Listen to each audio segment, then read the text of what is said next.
Today our topic is curriculum vitae. We come across advertisements regularly in various newspapers, but when you go straight away to the employer to face an interview, you may lose the opportunity to get the job. Hence, it is necessary to give the details of education, work experience, etc. etc. in a good format to the employer beforehand to be called for an interview. Such that formats are called curriculum vitae or resume. Why do we need CV or resume? A good job speaker uses his skills and techniques to alert the attention of a prospective employer by advertising himself in the form of a good CV or resume. ఈరోజు మనం చెప్పుకునే topic CV means curriculum వీటే. దీన్నే మనం resume అని కూడా పిలుస్తాం. రెగ్యులర్గా మనం న్యూస్ పేపర్స్లో చూస్తూ ఉంటాం. ఎక్కడైనా జాబ్ ఇంటర్వ్యూ లెటర్ కాలింగ్ అని అడ్వర్టైజ్మెంట్స్ ఆపర్చునిటీస్ చూస్తూ ఉంటాం. సో మనకి అక్కడ వచ్చినటువంటి ఆపర్చునిటీని మనం అటెండ్ అవ్వాలి అన్నప్పుడు మన ఎడ్యుకేషన్ ఏంటి, మన వర్క్ ఎక్స్పీరియన్స్ ఏంటి, మన గుడ్ ఫార్మాట్స్ ఏంటి అనేటటువంటివన్నీ కూడా అక్కడ ఇంటర్వ్యూలో వాళ్ళు అడుగుతారు. వాటన్నిటిని కూడా మనం ముందుగానే ఒక ఫార్మాట్లో ఫిక్స్ చేసి ఇచ్చేటటువంటి దాన్నే కరిక్యులం వీటే ఆర్ రెజ్యూమ్ అని పిలుస్తాం అన్నమాట. దీన్ని షార్ట్ ఫామ్లో సివి అని కూడా అంటారు. సో ఒక గుడ్ జాబ్ స్పీకర్ అనేటువంటి వాడు తన యొక్క స్కిల్స్ని, టెక్నిక్స్ని, తనలో ఉండే ఎక్స్ట్రా క్వాలిఫికేషన్స్ని నేను able to person to do that job అని చెప్పుకోవడానికి ముందుగా ఈ ఫార్మేట్ని కనుక సబ్మిట్ చేసినట్టయితే the have to one idea about your qualifications. It is a powerful tool to make a good impression on the employer which can boost up the chances of getting a job. Yeah, first impression is the best impression అని ఒక ఎంప్లాయర్ని తన దగ్గర join చేసుకునేటప్పుడు definitely organisation వాళ్ళ యొక్క CV చూస్తారు. అది powerful tool అనమాట. మన చేతిలో ఉన్న గొప్ప ఆయుధంగా మనం చెప్పుకోవచ్చు. It is the good boost up our choices to getting a job. It's true.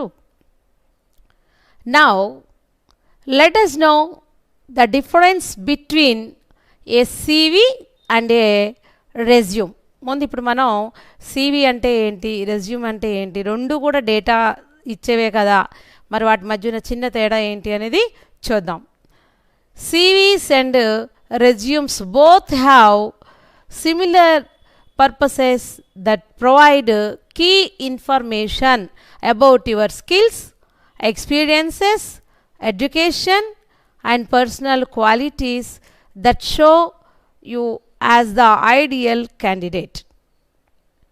Curriculum vitae, often called a CV, tends to be used more for scientific, teaching and research positions than a resume.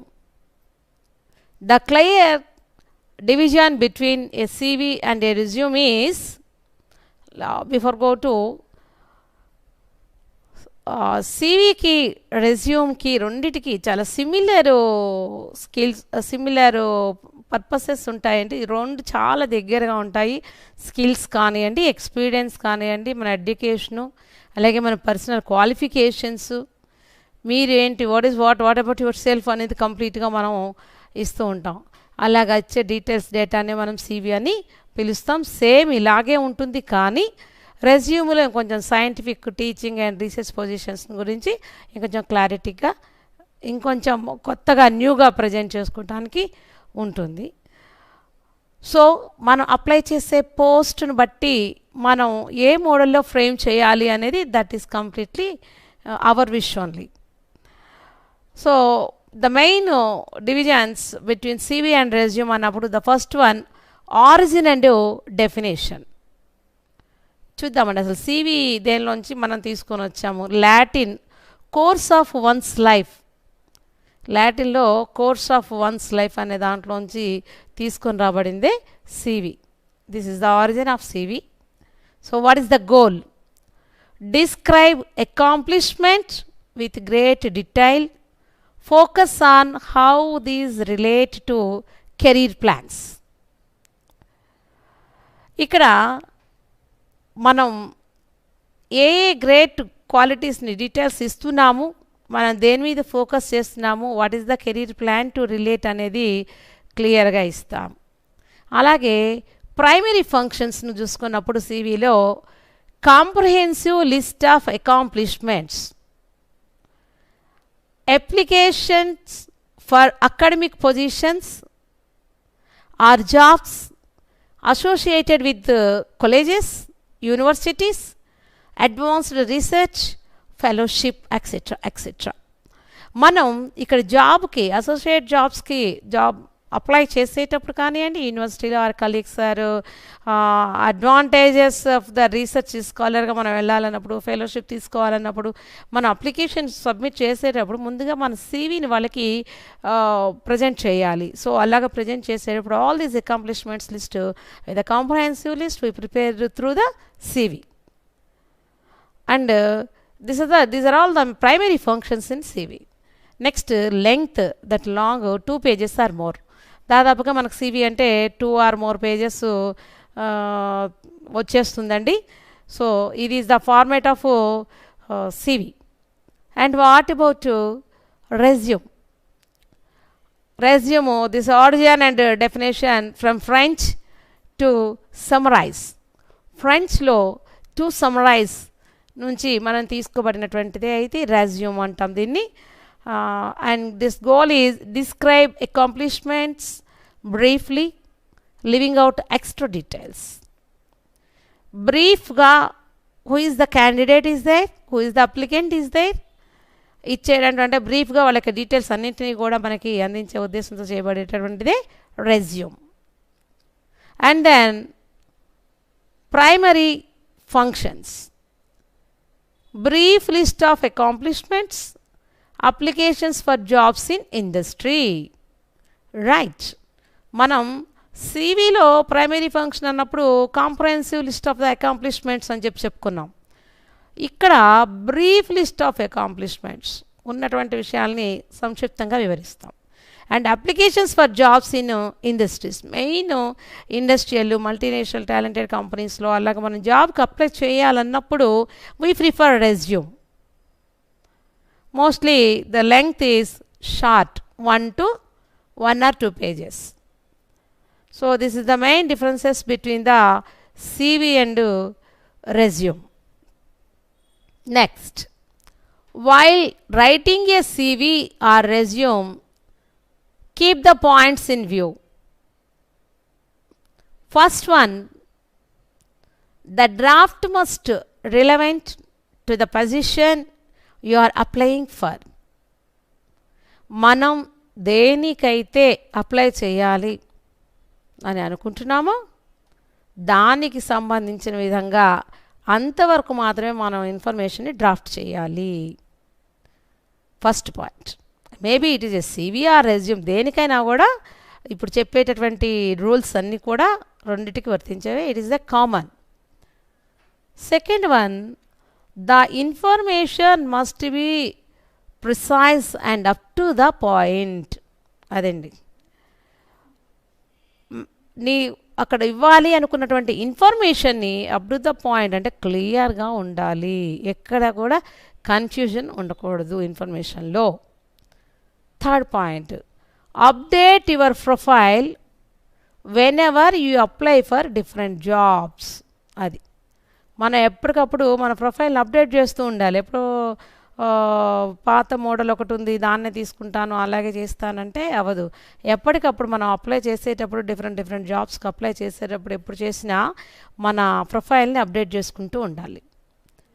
Fourth one, the aim of your CV or resume is to show the reader at a glance your profile and convince him or her that you are the candidate they are looking for. CV కానివ్వండి, resume కానివ్వండి, దాని aim ఒకటే. ఏంటంటే మన యొక్క ప్రొఫైల్ని ఎక్కడైతే submit చేస్తున్నామో చూడగానే దే ఆర్ లుకింగ్ ఫర్ అలా ప్రిపేర్ చేసుకోవాలి. Next, the employer bases his or her opinion when he goes through your CV or resume. In order to make your CV or resume impressive, you need to prepare it every time you apply for a job, keeping in view of the requirement for that position. So employer బేసిస్ని బట్టి CV or resume యొక్క impressive అనేటటువంటిది first ముందే చెప్పాను నేను ఏమని, ఒక CV కానీ రెజ్యూమ్ కానీ ప్రిపేర్ చేసేటప్పుడు first impression is the best impression. So మనం ప్రిపేర్ చేసే డేటాని బట్టి మన యొక్క లెవెల్ని, ఎబిలిటీని వాళ్ళు కొంత ఎస్టిమేట్ చేయడానికి ఛాన్స్ ఉంటుందన్నమాట. Next, finally, do not use the same CV or resume for two different jobs, as they may not require the same qualifications and experience. ఏ జాబ్కి ఆ జాబ్కి సివి కానివ్వండి, రెజ్యూమ్ కానీ అప్లై చేసేటప్పుడు దేనికి అదే ప్రిపేర్ చేసుకొని ఉండాలి. ఎందుకని అంటే అంటే వేరు వేరు జాబ్స్ ఉంటాయి కదండి. ఒకదానికి ఉండే క్వాలిఫికేషన్స్, ఒకదానికి ఉండేటటువంటిది ఇంకొక దాని ఎక్స్పీరియన్సెస్లోనూ చేంజెస్ ఉంటాయి. కాబట్టి పోస్ట్ని బట్టి మీ అప్లికేట్ చేసేటువంటి అప్లికేషన్ చేంజెస్ అనేవి కనపడాలన్నమాట. నెక్స్ట్, అసలు what is the pattern of resume or CV? Sequence generally followed in a resume. ఒక రెజ్యూమ్ని మనం ప్రిపేర్ చేయాలంటే ఎలా ప్రిపేర్ చేయాలి, what is the structure of resume అనేది ముందు మనకి ఒక ఐడియా ఉండాలి. First heading, next objective, next education, next work experience, ఇలా వన్ బై వన్ మనం అన్నీ కూడా ముందు we have keep in mind all this structure of resume. The హెడ్డింగ్లో ఏమేం చెప్తామండి? Applicant name, address, age, date of birth, telephone or mobile number and email ID. So ఈ information వరకు మనం రెజ్యూమ్లో కానివ్వండి, సివిలో కానివ్వండి పర్ఫామ్ చేసేటప్పుడు దాన్ని హెడ్డింగ్ అంటారనమాట. So keep in mind the first హెడ్డింగ్లో ఇవన్నీ వస్తాయి. ఏమేమి వస్తాయి? Name, address, age, date of birth, telephone number or mobile number and email ID. Next, objective అంటే state a clear practical objective related to the job. మీరు ఏం కావాలని కోరుకున్న ఏ పొజిషన్ జాబ్ మీకు కావాలనుకుంటున్నారో ఆబ్జెక్టివ్ రిలేటెడ్ పోస్ట్ ఏది ఉంది అనేది తెలుసుకోవాలంటే అప్లికేషన్ ఫర్ ద పోస్ట్, దేనికి మనం అప్లై చేస్తున్నాము అనేది ఆ ప్రాక్టికల్ ఆబ్జెక్టివ్ రిలేటెడ్ ఏదన్నా ఉంటే దాన్ని సబ్మిట్ చేయాలి. Next, educational qualifications are always written in reverse chronological order. Reverse chronological order అంటే ఏంటండి? ఫస్ట్ మనం ఏం తీసుకొని రావాలి, ముందు మనం ఏం చదువుకున్నాము, 10th చదివాము, తర్వాత ఇంటర్ చదివాము, తర్వాత డిగ్రీ చదివిన తర్వాత పీజీ, అలా రాసుకెళ్ళకూడదు. రివర్స్ క్రోనలాజికల్ ఆర్డర్ అంటే ఫస్ట్ హైయెస్ట్ క్వాలిఫికేషన్ ఏముంది ఆ హైయెస్ట్ క్వాలిఫికేషన్ ఫస్ట్ పెట్టి తర్వాత నెక్స్ట్ లాస్ట్కి 10th క్లాస్ వస్తుందన్నమాట. సో ఈ ఆర్డర్లో అకాడమిక్ క్వాలిఫికేషన్ని అంటే ఎడ్యుకేషన్ క్వాలిఫికేషన్ ఆర్డర్ని మనం ప్రిపేర్ చేయాలి. అర్థమైందా? Being with the most recent degree, other exams you have passed will follow in a descending ఆర్డర్లో ఇవన్నీ చేసుకుంటూ రావాలి. అది ఆ డీటెయిల్స్ అన్నీ ఇచ్చేటటువంటి దాన్ని ఎడ్యుకేషన్. ఇక 4th point, work experience. Give details of previous work experience. మనకు ముందుగా ఎక్కడ చేసిన ఎక్స్పీరియన్స్ ఉంటే అది 1 or 2 or 5 years అనేది రాస్తాము. The name of the company, job title, length of service, role and responsibilities you took in the previous work. ముందుగా మనం చేసిన కంపెనీలో ఎక్స్పీరియన్స్ ఉంటే దానికి ఫస్ట్ మనం కంపెనీ పేరు రాయాలి, అక్కడ మనం ఏం పోస్ట్ చేసామో రాయాలి, ఎన్ని సంవత్సరాలు సర్వీస్ చేసాం రాయాలి, మళ్ళీ what is the role of responsibilities you to take the previous work, అక్కడ నువ్వు తీసుకున్న రెస్పాన్సిబిలిటీ ఏంటి అనేది చెప్పాలి. If you are a fresh graduate and not having the work experience, you can state your skills and qualities you might have developed in school or college by participating in extracurricular activities. Right. ఒకవేళ మీరు just graduation complete చేసుకున్నారండి, work experience ఏమీ లేదు, అప్పుడు మీరు you state your skills, your qualities you might have to develop in school or college. నువ్వు అక్కడ ఎలాగా నీ క్వాలిటీస్ని డెవలప్ చేసుకుంటావు, నీ స్ట్రెంగ్త్ ఏంటి, నీ పార్టిసిపేషన్లో ఎక్స్ట్రా కరికులర్ యాక్టివిటీస్ ఏమున్నాయి, what is ability to do you have అనేటటువంటిది క్లియర్ ఇన్ఫర్మేషన్ అక్కడ ఇస్తాం అనమాట. సో వర్క్ ఎక్స్పీరియన్స్ అని రాసేటప్పుడు మనం ఈ డీటెయిల్స్ అన్నింటినీ ఇవ్వాలన్నమాట. ఓకేనా. ఫస్ట్ హెడ్డింగ్లో నేము, అడ్రస్, ఏజ్, డేట్ అవన్నీ ఇస్తాం. నెక్స్ట్ ఆబ్జెక్టివ్లో what is the clear objective you are relating to the post. Third one ఏమో మన ఎడ్యుకేషన్ ఏముంది అనేది రాస్తాము. అది రివర్స్ క్రొనలాజికల్ ఆర్డర్లో రాయాలన్నమాట, అంటే డిసెండింగ్ ఆర్డర్లో రాస్తాం. నెక్స్ట్ వర్క్ ఎక్స్పీరియన్స్లో ఇప్పుడు చెప్పిన డీటెయిల్స్ అన్నీ కూడా రాసుకోవాలి. Next strength, it is most important. Strengths take about strength mean ability to do anything as a person to person it will be change, you know na. So strength talk about your attitudes. Mana attitude enti, mana jeevita laksham enti, what we have to, what to do and what not to do, we are taking, and that is our attitude. Em cheyali em cheyakodu, mana capacity enti anedi cheppede strength. Include the strength which are required for the job you are applying. Right. నువ్వు ఏ post అయితే apply చేస్తున్నావో ఆ పోస్టుకు తగినటువంటి strength, నీకు extra strength ఏముంది అనేది మనం కంపల్సరీ రెజ్యూమ్ ఆర్ సివిలో పుటప్ చేయాలి. So for example, good communication skills are essential for a manager in a business form.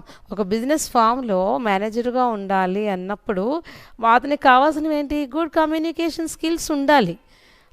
Essentially it's too good for the post. ఆ పోస్ట్ చేయాలన్నప్పుడు ఖచ్చితంగా మనకు అది ఉండాలి. మెయిన్ అదే చూస్తారండి. సో స్ట్రెంగ్త్ అంటే our strength is our communication, good communication skills in English, and thinking positiveness, leadership, solver, good problem solver, ఏదైనా సమస్య వచ్చినప్పుడు దాన్ని చక్కగా పరిష్కరించగలం. These are all my qualities అని నువ్వు పుటప్ చేయొచ్చండి. ఓకేనా. Next other details. Yeah, provide information regarding other things such as number of languages known, hobbies towards the end of the resume. ఇక మనం రెజ్యూమ్ దగ్గరికి వచ్చి స్ట్రెంగ్త్ అయిపోయిన తర్వాత అదర్ డీటెయిల్స్ ఇవ్వాలి అన్నప్పుడు ఖచ్చితంగా మనకి how many languages have you known. Okay, our mother tongue is, we are ఆంధ్రవాలాస్, our mother tongue is Telugu. First we should write down Telugu. ఎవరైనా వాళ్ళ మదర్ టంగ్ని ఫస్ట్ రాయాలన్నమాట. ఇంగ్లీష్, హిందీ, తెలుగు అనొద్దండి. ఫస్ట్ మదర్ టంగ్ రాయాలి. మదర్ టంగ్ తర్వాత నెక్స్ట్ నీకు సెకండ్ ఏదొచ్చు, దేనికి నువ్వు ప్రయారిటీ వచ్చి ఎక్కువ అది రాయాలి. అంటే ఫస్ట్ మదర్ టంగ్ తెలుగు రాస్తాము. తెలుగు తర్వాత అవర్ అఫీషియల్ లాంగ్వేజ్ ఇంగ్లీష్ కాబట్టి, గవర్నమెంట్ ఆర్డర్స్ అన్ని ఇంగ్లీష్లో కాబట్టి perfect in English. Now we should right English. Our national language Hindi. Have you known, మీకు తెలిస్తేనే, మీకు వస్తేనే అవి రాయాలండి. మీకు ఎన్ని లాంగ్వేజ్ల పేర్లు వచ్చు అవన్నీ కాదు, ఇక్కడ నువ్వు ఎన్ని భాష మాట్లాడగలవు అనేదే రాయాలి. So Telugu, English and Hindi వస్తే Hindi. Hobbies towards the end of the resume. What is your hobbies, ఇవన్నీ హాబీస్ కానీ లాంగ్వేజ్ నోన్ కానీ అదర్ డీటెయిల్స్లోకి మనం పుటప్ చేస్తాం అన్నమాట. And references. ఎవరు ఇప్పుడు పెద్ద కంపెనీలో నువ్వు చేరుతున్నావండి, కంపెనీలో చేరేటప్పుడు డెఫినెట్లీ ఆ కంపెనీలో నీకు ఎవరు తెలుసు, అంటే if required you put that, otherwise you don't need. ఓకేనా? Names and addresses of at least 2 references. మరి మల్టీ కంపెనీస్లో చేసేటప్పుడు దీనికి రిఫరెన్స్ ఎవరు అన్నప్పుడు అక్కడ వాళ్ళందరికీ తెలియాల్సిన ఇది లేదు కదా. అప్పుడు నువ్వు ఏమని రాస్తావు? నీకు తెలిస్తే వాళ్ళ నేమ్స్ రాస్తావు, లేకపోతే తెలిసిన వాళ్ళు ఎవరు లేకపోతే empty that. Otherwise I applied this post through the news paper అని పెట్టుకుంటాం. అంతే. రిఫరెన్స్ ఏం లేనప్పుడు మనం అక్కడ ఫిల్ చేయాల్సిన నీడ్ ఉండదు. ఉన్నప్పుడు కంపల్సరీ వాడు ఒకవేళ డేటాలో ఇచ్చి ఉంటే అది రాయాలి. డేటాలో అలాంటివి ఏమి ఇవ్వడు. If required you should write, otherwise no need to write. Next, cover letter. Resume should be covered with a cover letter. Resume అన్నామంటే మనం దానికి ఒక కవర్డ్ లెటర్ని రాయాల్సిందే. It should reflect your confidence and should contain the success you have achieved or problems you have solved related to the type of work for which you are applying. It should not be more than 1 page long and written in a standard business letter format. మరి covered letter రాసేటప్పుడు ఎలా రాయాలి? మనం standard business letter రాస్తాం కదా, అలాగా రాయాలి. ఒక పేజీకి మించి ఉండకూడదు, అంతకు మించి రాయకూడదు. అలాగే నువ్వు రాసేటప్పుడు అందులో ప్రాబ్లం ఏదైనా వస్తే నువ్వు ఎలా సాల్వ్ చేయగలుగుతావు, ఏ టైప్ ఆఫ్ వర్క్ నీకు ఎక్కువగా రిలేటెడ్గా ఉంది, మరి నీ సక్సెస్ వెనుక ఉన్నటువంటి ఇప్పటిదాకా నీ ఎక్స్పీరియన్స్లో నీ సక్సెస్ వెనుక ఉన్నటువంటి నీ క్వాలిఫికేషన్స్ ఏంటి, వాట్ ఈజ్ యువర్ కాన్ఫిడెన్స్, ఇలాంటివి మనం అందులో పుటప్ చేస్తామండి. So everyone, first of all you study this structure. It is most important. CV మనం రాసేటప్పుడు CVలో 5 మార్క్స్ ఫర్ దట్, ఆ CVలో 2.5 marks for data and 2.5 marks for given the information. Structure of the CVకి 2.5 అండి, గివెన్ ద డేటాకి 2.5. Moreover 5 marks. 5 మార్క్స్లో మీరు డేటా క్లియర్గా ఇవ్వాలి అని అంటే everyone should keep in this structure. You have to read thoroughly this points. Then we'll be try to prepare our biodata or CV. So what is the format of curriculum vitae? I will show. Ikkada curriculum vitae or CV అన్నప్పుడు అది biodata అనేది పెట్టుకోవచ్చు. అది heading పెట్టి white paper తీసుకొని లేదా folding any paper, మనం rule paper అయినా తీసుకుంటాం, రూలే తీసుకోవాలి. మిడిల్కి ఫోల్డ్ చేయండి. మిడిల్కి ఫోల్డ్ చేసి ఫస్ట్ హాఫ్లో స్ట్రక్చర్ రాయాలి. నెక్స్ట్ సెకండ్ హాఫ్లో గివెన్ ద డేటా, వాడు క్వశ్చన్లో ఏ డేటా అయితే ఇన్ఫర్మేషన్ ఇస్తాడో ఆ డేటాని సూటబుల్ స్ట్రక్చర్కి ఫిల్ చేయాలి. రైట్? సో ఇచ్చిన నోట్స్లో మధ్యకి పేపర్ ఫోల్డ్ చేసి, ఎగ్జామ్ హాల్లో అయినా సరేనండి, మీరు స్కేల్ పెట్టి కొట్టడం అలా ఏమి అక్కర్లేదు. జస్ట్ మిడిల్కి ఫోల్డ్ చేసి ఫోల్డింగ్కి పైన ముందు హెడ్డింగ్ ఇవ్వాలి కరికులం వీటి అని, ఆ తర్వాత రాయాలి. What is the structure? First of all హెడ్డింగ్లో ఏమేమి రావాలని చెప్పాను? Name, who is the applicant there, వాళ్ళ పేరు రాయాలి. Next father's name, applicant father name రాయాలి. Next mother's name, mother name రాయాలి. Date of birth, 10th class application ఫారంలో ఉన్న డేట్ ఆఫ్ బర్త్నే మనం డిఓబిగా చెప్పుకుంటాం. వాడు డేటాలో ఏ డేట్ ఆఫ్ బర్త్ అయితే ఇస్తాడో దాన్ని మాత్రమే మనం రాయాలి. ఇఫ్ నాట్, వాడు ఇవ్వలేదండి కానీ మనం డేట్ ఆఫ్ బర్త్ రాయాలి. అప్పుడేం చేస్తాము? జాబు అప్లై చేసే జాబ్ పొజిషన్ ఏంటి, ఎంత ఏజ్ ఉండాలో చూసుకుంటాం. చూసుకున్న తర్వాత అప్పుడు ఆ ఏజ్కి తగ్గట్టు, ఇప్పుడు డేటా అనుకోండి, డేట్ ఆఫ్ బర్త్ రాయాలనుకోండి, ఇది ఎంతండి? 2020.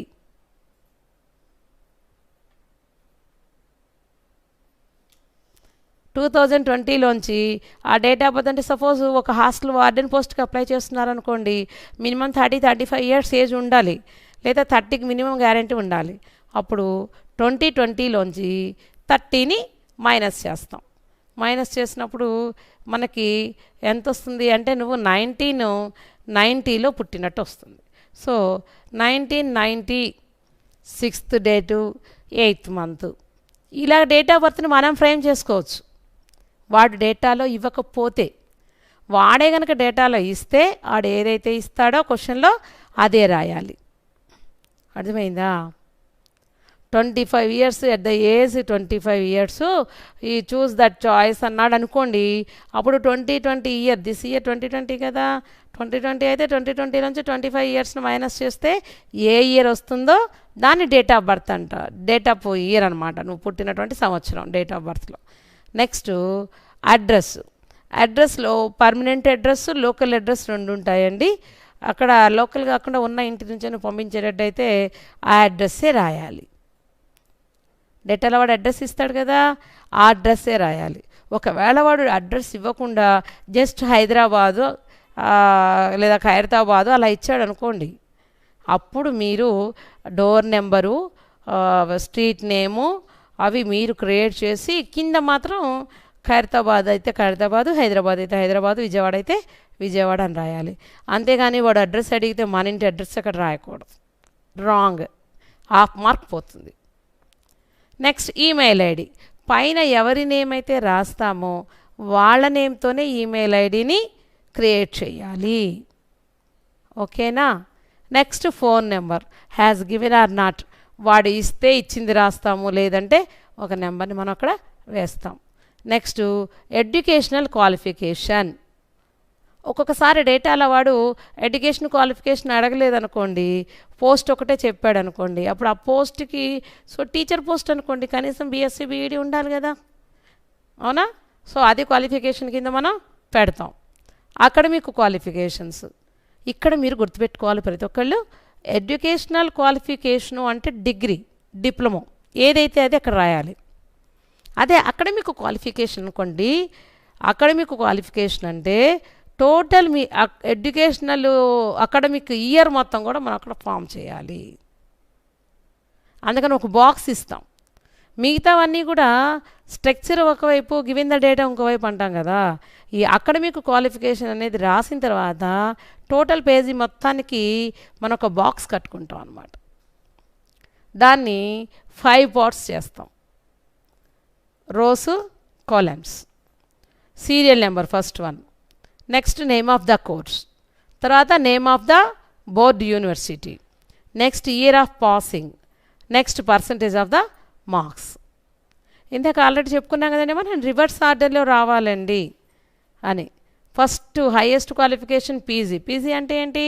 Post graduation, MA, MCom, MSc, MBA, MCA, వీటిని పోస్ట్ గ్రాడ్యుయేషన్ కోర్సెస్ అంటారు. సో ఈ పోస్ట్ గ్రాడ్యుయేషన్ కోర్సు ఫస్ట్ రాయాలి పీజీ. మనం ఏ యూనివర్సిటీలో పూర్తి చేస్తే అది రాయాలి, తర్వాత ఏ సంవత్సరం పాస్ అయితే అదే వేయాలి, తర్వాత ఎంత పర్సంటేజ్ వస్తే అంత వేయాలి. ఓకేనా? నెక్స్ట్ డిగ్రీ, నెక్స్ట్ ఇంటర్మీడియట్, ఆ తర్వాత ఎస్ఎస్సి. ఇలాగా ఫస్ట్ హైయెస్ట్ క్వాలిఫికేషన్, నెక్స్ట్ లాస్ట్కి వచ్చేప్పటికల్లా 10th. ఇవి ఏ స్కూల్స్లో చదివారు, ఎక్కడ చదివారు అనేది name of the board and యూనివర్సిటీలో రాయాల్సి ఉంటుంది. నెక్స్ట్ ఏ ఇయర్లో పాస్ అయ్యారనేది రాయాల్సి ఉంటుంది. ఆ పర్సంటేజ్ ఆఫ్ ద మార్క్స్ అనేది ఎలాగో చేయాల్సి ఉంటుంది. ఇక్కడ కొంతమందికి డౌట్ రావాలి మళ్ళీ, ఏమని, ఒకవేళ వాడు ఇచ్చిన క్వశ్చన్లో ఏది ఎన్నో సంవత్సరం పాస్ అయ్యాడు, ఎంత పర్సంటేజ్ ఇచ్చాడు అనే వివరాలు ఇవ్వలేదు కదండి, మనం ఎలాగ ప్రిపేర్ చేయాలి అని.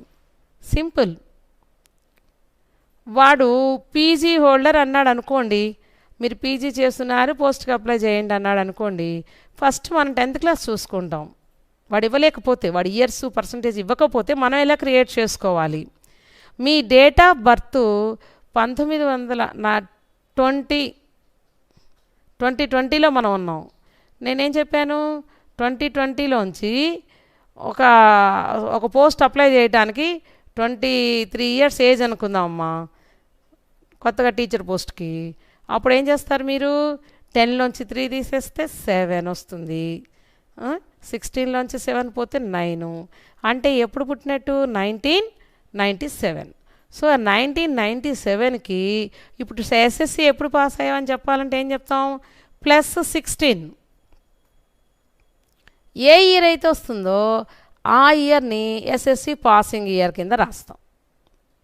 దానికి 2 years ప్లస్ చేస్తే ఇంటర్మీడియట్ వస్తుంది, దానికి 3 years ప్లస్ చేస్తే డిగ్రీ వస్తుంది, ఆ తర్వాత దానికి ఒక 2 years ప్లస్ చేస్తే పీజీ వస్తుంది. ఇలాగా ఇయర్స్ని మనం వాడిస్తాడు, ఇవ్వకపోతే మనమే ఇలాగా ప్రిపేర్ చేసుకోవాలి. అలాగే పర్సంటేజ్ ఆఫ్ ద మార్క్స్ కనుక రాసేటప్పుడు డిస్టింక్షన్ రాయండి. డిస్టింక్షన్కి తక్కకుండా మనం డిస్టింక్షన్ అంటే ఏంటి, 75% మోర్ దాన్ అనమాట. ఓకేనా? సో బోర్డ్ ఆఫ్ ఇంటర్మీడియట్ అది, ఇది మాత్రం కన్ఫ్యూజ్ అవ్వద్దండి. ఖచ్చితంగా ఎడ్యుకేషన్ క్వాలిఫికేషన్ తర్వాత అకాడమిక్ క్వాలిఫికేషన్ రాయాలి. అకాడమిక్ క్వాలిఫికేషన్స్ రాసేటప్పుడు సమ్ టైమ్స్ డిప్లొమా అడిగాడు అనుకోండి, అప్పుడు ఫస్ట్ డిప్లొమా రాసి డిప్లొమా తర్వాత పీజీ రాసుకొని డిగ్రీ రాసుకొని అవి చేసుకోవాల్సి ఉంటుంది. ఓకేనా?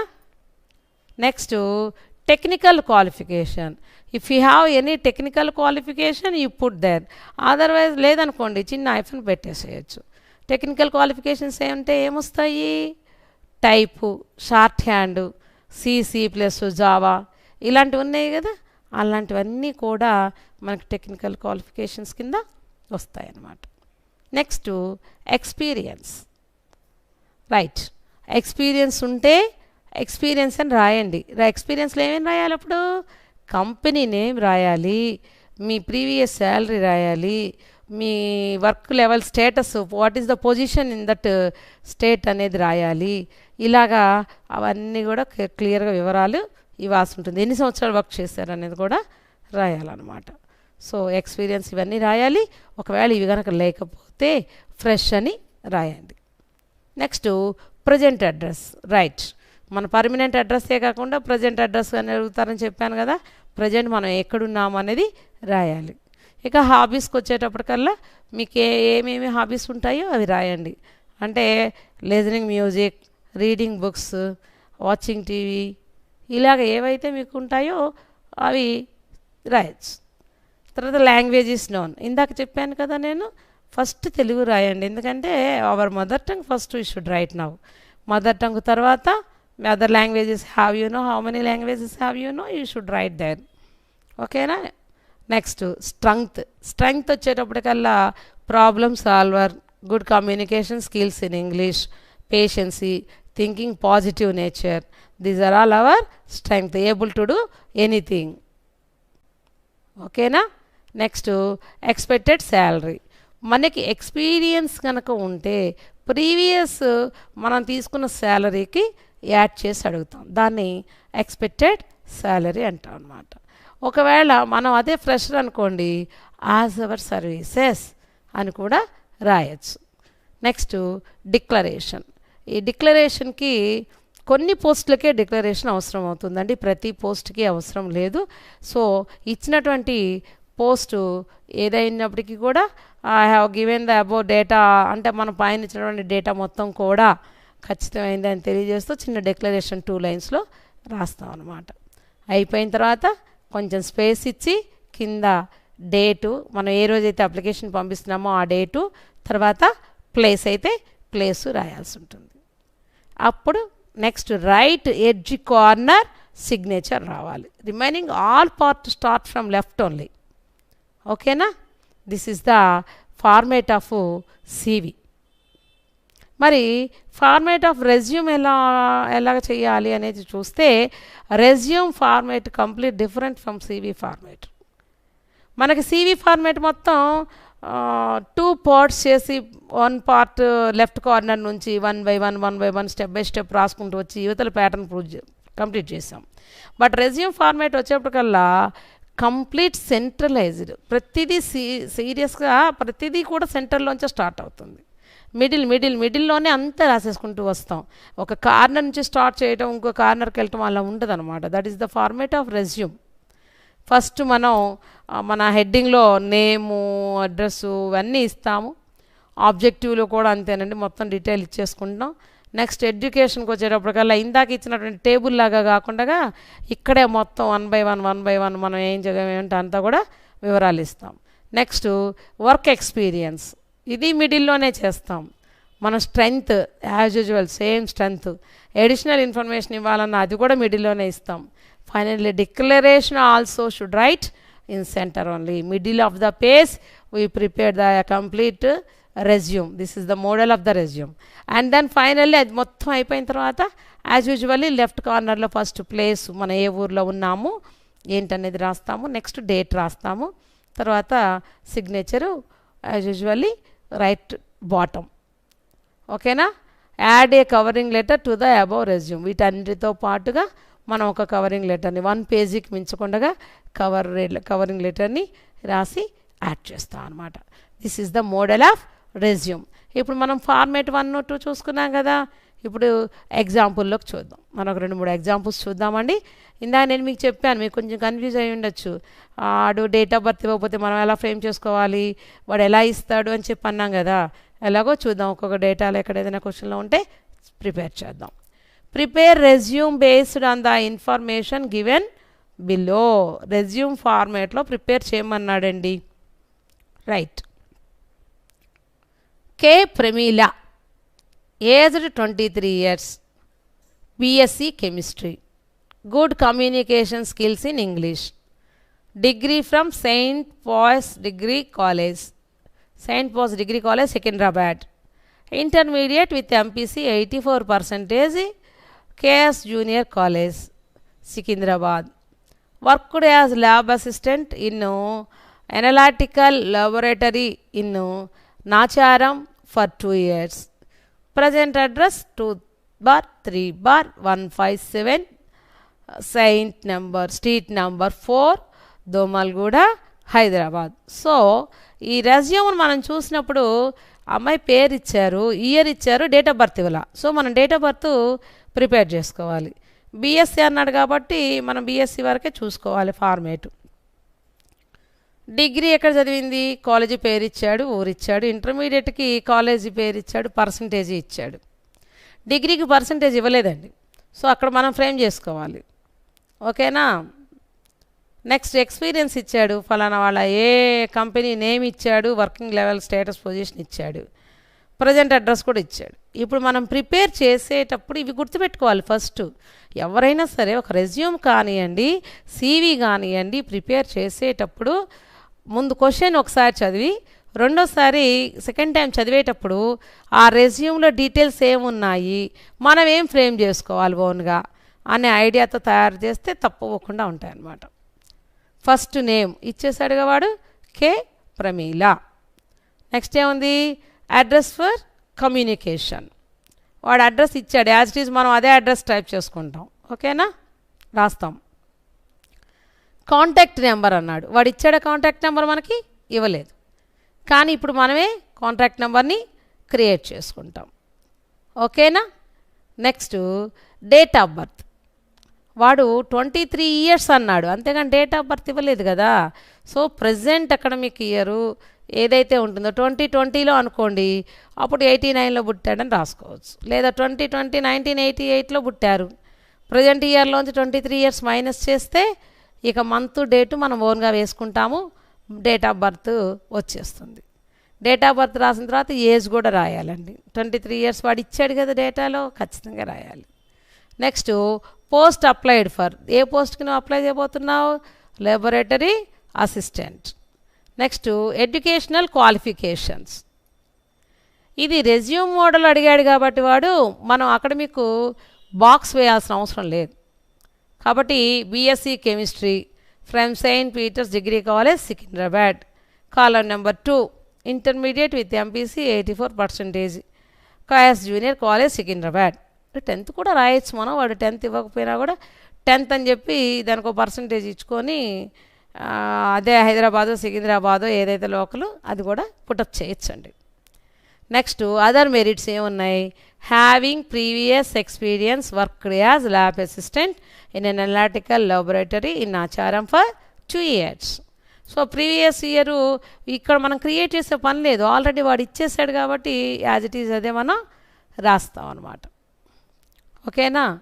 నెక్స్ట్ హాబీస్ ఏమున్నాయి, reading science fiction and biographic of great scientists. ఎందుకని అన్నాడు, ల్యాబొరేటరీ లైబ్రేరియను ఇలా పోస్టింగు ఇలా ఉన్నప్పుడు ల్యాబొరేటరీయన్గా వెళ్తున్నావు కాబట్టి ల్యాబ్ అసిస్టెంట్గా వెళ్తున్నావు కాబట్టి నీకు దాదాపు సైంటిఫిక్ సంబంధించినటువంటివి ఇంట్రెస్ట్ అన్నట్టుగా రాస్తే బాగుంటుంది కాబట్టి హాబీస్ సూటబుల్గా అలా రాయటం అనేది జరుగుతుంది. Next languages known, Hindi, Telugu and English. Background చూడండి. ఆవిడ సికింద్రాబాద్ అన్నాడు, హైదరాబాద్ అన్నాడు. అక్కడ ఎక్కువ హిందీనే కదా మాట్లాడతారు వాళ్ళు. అందుకని వాడు ఫస్ట్ హిందీ రాసి తర్వాత ప్రయారిటీ తెలుగు ఇచ్చి లాస్ట్కి ఇంగ్లీష్ ఇచ్చాడు. ఓకేనా? లాంగ్వేజ్ ఈజ్ నోన్ అంటే మనకు పాండిత్యం దేంట్లో ఉంటుందో అదే రాయాలి. మెయిన్ మదర్ టంగ్ రాయాలి, తర్వాత మిగతా రాయాలి. Next reference. నిన్ను అక్కడ రిఫరెన్స్ చేస్తున్న వాళ్ళు ఎవరు? డాక్టర్ వైఎస్ రావు, ఎండి సోమాజీ కూడా హైదరాబాద్. ఎందుకని? ల్యాబొరేటరీన్గా వెళ్ళాలి అని అంటే మరి డాక్టర్ గారు రిఫరెన్స్ ఉండాలి కదా. సో ఇంతకుముందు చేసుకున్న ఎక్స్పీరియన్స్ ఉన్నటువంటి వాళ్ళ దగ్గర నుంచి నువ్వు ఒక రిఫరెన్స్ తీసుకొని ఇక్కడ తెలిసిన వాళ్ళు వీళ్ళు ఉన్నారు, వీళ్ళ ద్వారా వచ్చానని చెప్తాం అనమాట. తర్వాత ప్లేసు ఎక్కడి నుంచి? హైదరాబాద్ కాబట్టి హైదరాబాద్ అంటాం. డేటు నువ్వు ఏ రోజైతే సెండ్ చేస్తావో ఆ డేటు 12/11/2011 అన్నారు ఇక్కడ. సో మనం 2020లో ఉన్నాం కాబట్టి అక్కడ డేట్ మార్చుకోవచ్చు. లేదా వాళ్ళకి పైన డేట్ ఇస్తే వేయచ్చు, కానీ ఇక్కడ కాకుండా ఉంటే మనం ఇలా చేయొచ్చు. And automatically right bottom edge signed with in the బ్రాకెట్స్లో నేమ్ పెట్టుకొని పైన సిగ్నేచర్ చేయాలి. This is the model for resume for Pramila. మీరు పర్ఫెక్ట్గా ఇలాగే రాస్తేనండి ఎగ్జామ్లో చెప్పాను కదా 2.5 + 2.5 5 out of 5 మార్క్స్ ఖచ్చితంగా వస్తాయి. Next second example. Respond to the following advertisements by preparing curriculum vitae. దీన్ని CV లాగా ప్రిపేర్ చేయమన్నాడు. సో డేటా ఏమిచ్చాడు? Aptech computers education Secunderabad requires counsellor with good communication skills and knowledge of Oracle or net, attractive salary for the deserving candidate, apply with CV with in 10 days. ఏం details ఇవ్వలేదు. ఒక person అని, date of birth అని ఏమి ఇవ్వలేదు. వాడు ఏమిచ్చాడు? Aptech computer education centre అది సికింద్రాబాద్లో ఉంది. దానికి కౌన్సిలర్స్ కావాలి, వాళ్ళకి గుడ్ కమ్యూనికేషన్ స్కిల్స్ ఉండాలి, ఒరాకిల్ కానీ ఏదైనా టచ్ ఉండాలి నెట్వి. అలాగే మీకు మేము అట్రాక్టివ్ శాలరీ ఇస్తాము, 10 రోజుల్లో అప్లై చేయండి అన్నాడు. CV తప్పుపోకుండా ఉండాలి అంటే ఖచ్చితంగా క్వశ్చన్ని జాగ్రత్తగా చదవాలి. క్వశ్చన్ చదివేటప్పుడు ఇందాక కూడా చెప్పాను నేను మీకు, ఒక క్వశ్చన్ డేటా చదివేటప్పుడే డేటాలో వాడేమిచ్చాడు, మనం ఏం ప్రిపేర్ చేసుకోవాలి, ముందు ఇది ఐడియా ఉండాలి. ఆ ఐడియా ఉంటే పర్ఫెక్ట్గా రాసేస్తాం, తప్పుపోదు ఎక్కడ కూడా. సో ఇక్కడ ఏమి ఇవ్వలేదు వీడు, ప్రతిదీ మనమే క్రియేట్ చేసుకోవాలి. మన ఇష్టం అనమాట. ఎలా మన ఇష్టం అంటే మనం నేము, అడ్రస్ మొత్తం ఎవ్రీథింగ్ క్లియర్ చేయటమే. ఆప్టెక్ కంప్యూటర్స్ ఉంటే డిగ్రీ ఉండాలి, డిగ్రీ విత్ కంప్యూటర్ సర్టిఫికేట్ ఉండాలి. సో దీనికి సంబంధించి ఏం చేయొచ్చు, గుడ్ కమ్యూనికేషన్ స్కిల్స్ అన్నాడు. సో నెట్కి సంబంధించినవి ఏమి మన దగ్గర ఉండాలి, ఇవి తెలుసుకోగలగాలి. ఓకేనా? శివలింగ ప్రసాద్, ఎలినేడి 501 ఏ కంచనా టవర్స్, కమలా నెహ్రూ రోడ్, హనుమకొండ, ఆంధ్రప్రదేశ్ అన్నాడు. ఫ్రమ్ అక్కడి నుంచి వస్తుందట. ఏంటో చూద్దాం, ఎలాగ వస్తుందో చూద్దాం. ఆంధ్రప్రదేశ్. ఇప్పుడు చదివినటువంటి డీటెయిల్స్ ఒక ఫ్రమ్ డీటెయిల్స్ అన్నమాట. ఎక్కడి నుంచి వస్తున్నా మన డీటెయిల్స్ ఏంటని. సో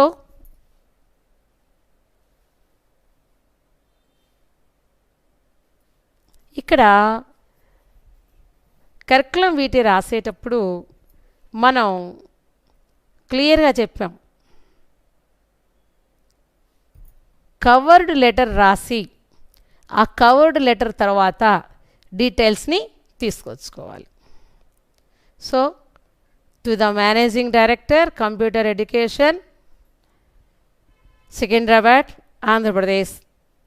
బ్యాక్గ్రౌండ్ సికింద్రాబాదే కాబట్టి అదే పెడతాం. డియర్ సార్, దానికి ఒక సబ్జెక్ట్ బిజినెస్ లెటర్ మోడల్ రావాలనుకున్నాం కదా. And application for the post of counsellors.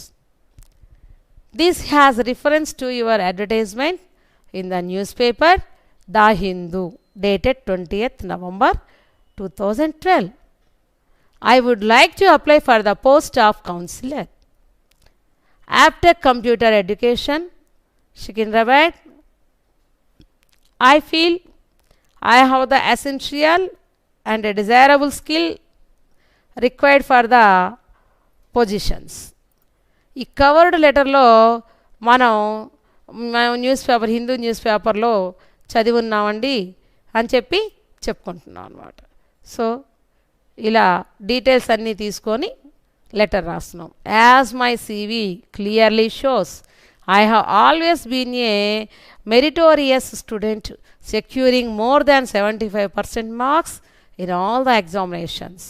I have done many courses besides Oracle and NET. Moreover, I am very good at communicative skills. I would be very happy to discuss how I can be of use to your company if you call me for an interview on any day convenient to you. With best regards, your faithfully, Elinedi Sivalinga Prasad, enclosed my CV అని ఇలాగా covered లెటర్ని రాసి ఆ covered letter యొక్క డీటెయిల్స్తో మనం సివిని start చేస్తాం అన్నమాట. వాడు కవర్డ్ లెటర్లో ఇచ్చిన డీటెయిల్స్నే సివిలో ఇస్తాడు, కాబట్టి more information has given through the CV అనమాట. అప్పుడు కవర్డ్ లెటర్ అయిపోయిన తర్వాత మనం సివి అని పెట్టుకొని ఇక యాజ్ యూజువల్ రాయాలి. హెడ్డింగ్లో ఏమొస్తాయని చెప్పాను? Name, father's name, date of birth, age, full address, mobile number. ఇది హెడ్డింగ్ అనమాట దేనికైనా. అలా గుర్తుపెట్టుకోండి, 3-4 పార్ట్స్ చేసుకుని ఏ హెడ్డింగ్ అంటే ఇవన్నీ వస్తాయి అని గుర్తుంచుకోవాలి. నేమ్ ఆల్రెడీ మనం ఇవన్నీ మనం ఓన్గా క్రియేట్ చేసుకున్నామే కదా. Why Shivalinga Prasad, why Ramesh వాళ్ళ father, date of birth 1987, age 25 years, full address. మనం పైన కవర్డ్ లెటర్లో ఏ అడ్రస్ అయితే ఇస్తామో ఆ అడ్రస్నే రాయాలండి. Shivalinga Prasad Elinedi 501 A Kanchana towers, Kamala Nehru road, Hanamkonda, Andhra Pradesh. Mobile number as యూజువల్గా రాశారండి. Next academic qualifications. అకాడమిక్ క్వాలిఫికేషన్స్లో ఈ క్వాలిఫికేషన్ బీఎస్సీ అనే కదా చెప్పింది వాళ్ళు, కాబట్టి బీఎస్సీ కంప్యూటర్ సైన్స్ అని రాయాలి. నేమ్ ఆఫ్ ద ఇన్స్టిట్యూట్లో ఏం రాస్తాం? Government junior college Warangal. Period of study 2007 2007 to from 2007 to 2010. Marks secured distinction 90%. Next diploma in communication skills, university of English and foreign languages హైదరాబాద్లో ఉండే university of English and foreign language కోర్సెస్లో diploma నేర్చుకున్నారు. ఎప్పుడు 2006 2007. Distinction అంతా 85%. Next intermediate ఎక్కడ? Government junior college Hanamkonda 2004 to 2006. Distinction 86%. ఇక్కడ 10th class కూడా ఇవ్వచ్చండి మనం. 10th అని చెప్పేసి గవర్నమెంట్ గర్ల్స్ హై స్కూల్, ఆ గవర్నమెంట్ స్కూల్ హన్మకొండ అని చెప్పి 2003 to 2004 అని చెప్పేసి డిస్టింక్షను 85% వేయాలండి. ఇలా మనం అకాడమిక్ క్వాలిఫికేషన్స్ని ప్లాన్ చేసుకొని చెప్పాలి. Next career objectives to become an expert in computer field. Career objective ఏమని చెప్తాము? వాట్ ఈస్ యువర్ ఎక్స్పీరియన్స్, నీకు ఎంత స్కిల్ ఉంది అంటే నేను ఎక్స్పర్ట్ని కంప్యూటర్ ఫీల్డ్ అని చెప్పి ఇస్తావు. హాబీస్ ఏంటి? Reading good fiction and seeing good movies and listening music. So నీ చదువుకి నీ హాబీస్కి సంబంధం ఉండాలని లేదండి. కాకపోతే నీ హాబీస్ను బట్టి నీ పర్వర్షన్ ఏంటి, నువ్వు ఎలాగ చేయగలుగుతావు, నీ ఐడియా ఏంటి అనేది వాళ్ళకు అది ఒక పాయింట్గా చూస్తారు. కాబట్టి కంపల్సరీ మనం listening music and good movies, good fiction అని చూసుకుంటాం. Next language is known, Telugu అంతే కదా మరి, Telugu, English and Hindi. Reference దీనికి ప్రీవియస్ కాలేజీలో నువ్వు చేసి ఉన్నట్టయితే అక్కడ కంప్యూటర్ ఇన్స్ట్రక్టర్గా ఉండుంటే, కౌన్సిలర్గా ఉండుంటే వాళ్ళ రిఫరెన్స్ కావాలి. కాబట్టి BN Reddy MSc lecturer government college Warangal అని, Aparna MA lecturer UEFL Hyderabad అని, ఇలా వాళ్ళ రిఫరెన్స్ 1 note ఇచ్చుకుంటాం అనమాట. ఒకవేళ రిఫరెన్స్ రాయకపోయినా పర్వాలేదండి, రిఫరెన్స్ లేకపోతే కాలం కంప్లీట్ చేయక్కర్లేదు. నెక్స్ట్ ప్లేస్ హన్మకొండ, నువ్వు ఏ ఏరియా నుంచి రాయడం మొదలుపెట్టావో అది Hanamkonda. Next date November 22, 2011 posting. Right bottom we should write complete with in the brackets our name and then after we signed on ఆర్. ఓకేనా? So this is CV. CV అని అడిగిన, రెజ్యూమ్ అని అడిగిన, కరికులం వీటే అన్నా, బయోడేటా అన్నా మన మైండ్లో గుర్తు రావాల్సింది all the structure. What is the structure of CV? First of all every one should keep in mind, అది మైండ్లో ఉండాలి. Name, father's name, mother's name, date of birth, address, email address, mobile number, educational qualification, academic qualification, academic క్వాలిఫికేషన్లో ఒక box, name, number of statuses and course of education, name of the university, passing the year, percentage of the marks. ఈ 5 కాలమ్స్తో box కొట్టుకోవాలి. దాని తర్వాత technical qualification, next experience, next hobbies, expected salary, ఇలాగా ఇవన్నీ రాసుకొచ్చి languages known అవన్నీ కూడా మనం చేసుకోవాల్సి ఉంటుంది. ఇవన్నీ అయిపోయిన తర్వాత రిఫరెన్స్ ఇచ్చుకొని ఫైనల్గా ప్లేసు డేటు చెప్పి లాస్ట్ కార్నర్లో సిగ్నేచర్ చేయాలి. డిక్లరేషన్ని కూడా పోస్టును బట్టి వాడిచ్చిన డేటాలో ఉండే ఇన్ఫర్మేషన్ నీడ్ని బట్టి మనం డిక్లరేషన్ కూడా రాయాల్సి ఉంటుంది. Right, this is for CV. In examination point of view we should score 5 out of 5 must. కాబట్టి ప్రతి ఒక్కళ్ళు first you should thoroughly read that structure.